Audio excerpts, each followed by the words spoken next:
Today's talk is about emotional baggage, and this is a big one. This is a monolithic one, a gargantuan one, an enormous one, a ginormous one. It's just a common denominator of the human experience is the fact that we all carry our very heavy emotional baggage. Wherever we go, whatever we do, the older we get, the heavier it gets. It's just a common denominator. We all sort of experience that, we all contend with that, we all grapple with that. So today's talk is about how to overcome your emotional baggage, not just overcome it, but how to sort of get rid of it and be free from it.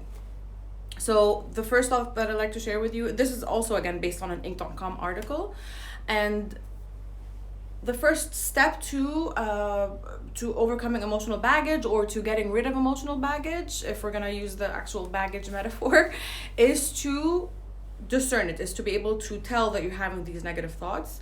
Once you realize that you're having these negative thoughts, all you have to do is just bounce it away. So if you're having a negative thought about a bad experience at work or being humiliated, another piece of research confirms that humiliation is the most powerful human emotion. It's really hard to forget when we get humiliated. It's not fun, and it just sticks with us.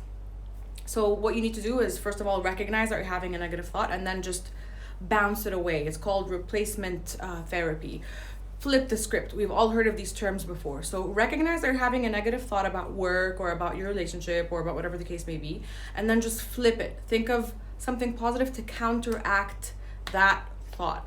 Because the more you dwell on the negative thoughts, and it's easier for our minds to dwell on the negative. That's just how we're created. This is how we're wired. This is how our brains are formed.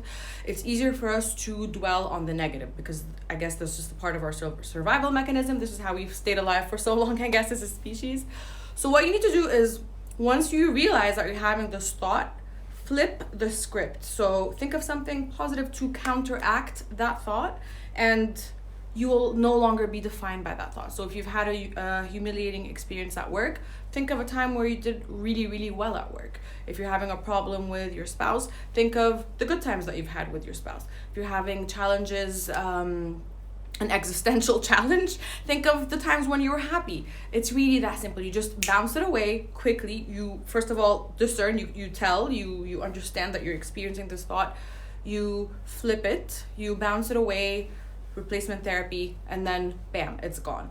You slowly but surely stop being defined by those negative thoughts. You stop being the person that was humiliated at work, and then you start becoming the person that did well at work. You start coming up with all those good examples of times and places where you've excelled, where you've achieved, where you've delivered, and then this is how you do it.